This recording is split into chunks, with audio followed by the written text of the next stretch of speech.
السؤال بعدا هو الحظوظ ديال المنتخب المغربي. حنا نبقاو مقابلين المنتخب المغربي وغلاء الاسعار، حنا نبقاو غير نشوفوا المنتخب يربح ولا كاع لا يربح كاع هذا المنتخب. هاد الكره شنو عطاتنا؟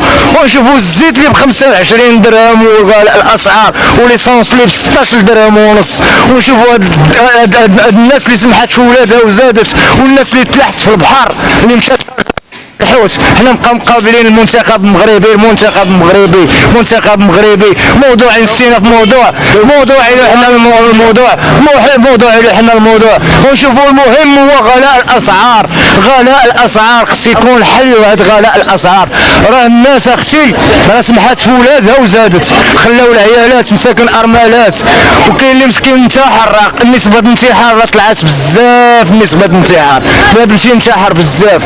راه المعيشة ولات في المغرب صعيبه بزاف. كنهضر بحرقه، انا ما نهضرش على المنتخب، انا وليت صعيبه عليا باش نعيش في المغرب. اقسم بالله وحلوا لي الحدود لسنهز ولادي ونزيد بالله من هاد البلاد هادي.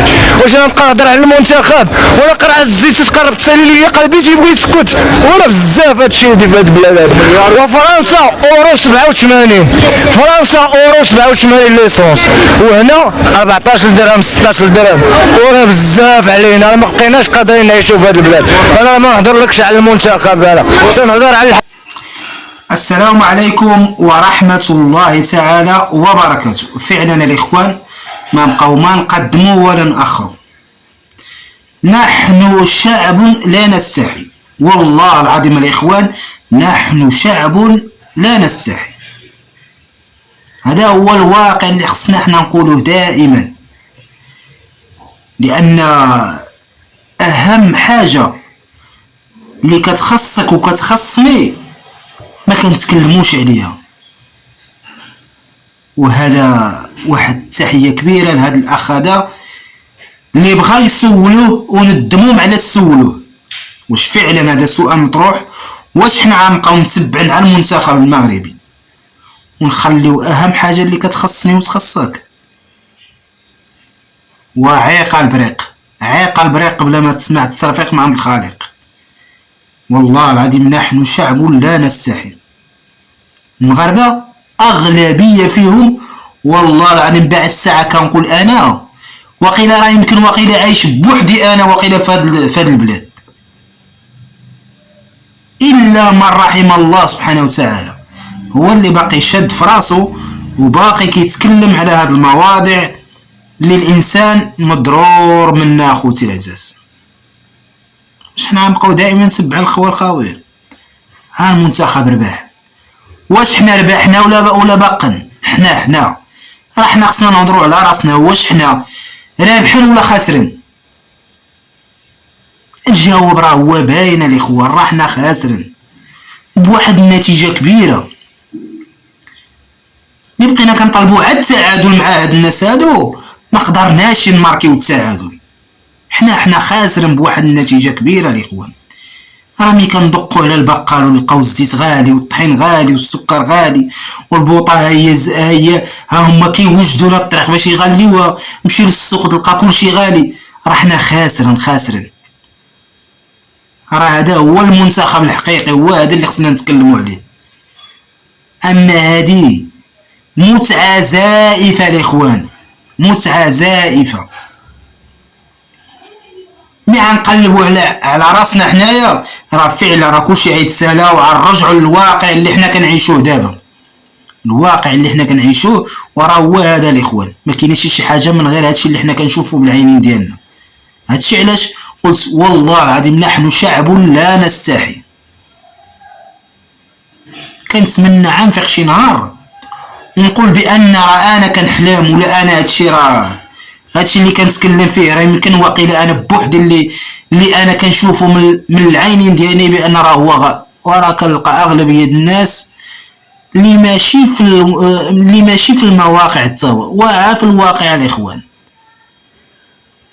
في الواقع يعني بلا مواقع التواصل كتلقى بزاف الناس كيتشكاو وكلشي التعليقات كيتشكاو. اغلبيه الناس راه منضرورين، ولكن شكون هذا اللي يخرج يقول اللهم ان هذا منكر؟ والله العظيم ما كاينه. نحن شعب ديال الطبل والغيطه، والله العظيم ديال الطبل والغيطه. هادشي اللي كنشوف انا.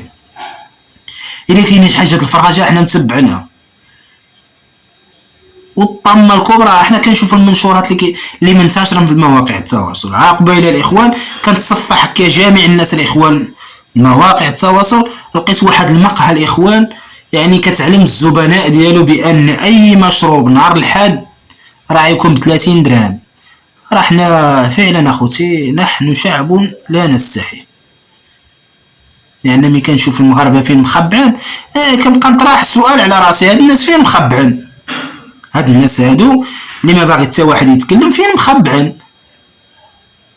فعلا عرفتم اليوم الاخوان فين مخبعين؟ مخبعين في التيك توك. واحد تقول لي واش المغاربه كاملين مخبعين في التيك توك؟ غنقول لك المغاربه تقسموا على 3، واحد الفئه في التيك توك وفئه كتفرج فيهم، وفئه اللي بقات راه كتمشي من 5 الصباح ل 5 العشيه كتجي متعوبه ما عندهاش الوقت اللي تشوف في المواقع التواصل.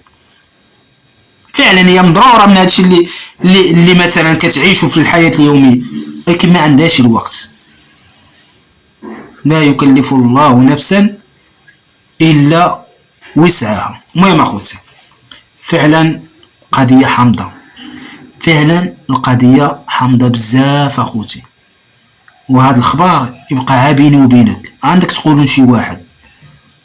والله العظيم لما القضيه حامضه بزاف وماشي عشويه، وباش حنا نبقى نكذبوا على بعضياتنا راه ما بقى ما يتخبى. صدق او لا تصدق، الايام اللي جايه غتكون احسن من هذه الايام هذه. هادشي اللي حنا كنقولوا، ولكن الواقع الاخوان لا والو اخوتي، الايام اللي جايه غتكون كفاس من هذه. وما يكذب عليك حتى واحد يقول لك راه فلان احسن من فلان، صوت على فلان راه احسن من فلان. كاملنا الاخوان جمعوا هاد الاحزاب كاملا وخشيهم في واحد طرو الزبل وصردوا من مزبله التاريخ. ما بقى فيهم لا نفع ولا حتى شي واحد ما بقى فيه النفع فيهم، لان اللي كيطلع كيضرب على راسو وكيضرب على المصالح ديالو. المهم اخوتي نكتفيو بهذا القدر هذا، والرساله ديالنا راه هي باينه وواضحه. والله يفرج علينا ويفرج على جميع الامه الاسلاميه، والله يهديهم علينا. دائما حنا كنطلبوا لهم الهدايه، الله يهديهم علينا يشوفوا بعين الرحمه. راه فعلا كاينه ناس على الضص، كاينه ناس على الضص اخوتي، على الضص. وكما قلت لك هادشي يبقى بيني وبينك، الا ما قلتوش انا دابا راه غدا قدام الله غنتحاسب عليه، لان انا شفتو وما نتكلمش عليه. غدا قدام الله غنتحاسبوا عليه. المهم اخوتي شكرا لكم جميعا، ودائما كنشكر جميع الاخوان والاخوات وخصيصا خوتنا المغاربه داخل الوطن او خارج ارض الوطن، ودائما شعارنا واحد: الله الوطن الملك. والسلام عليكم ورحمه الله تعالى وبركاته.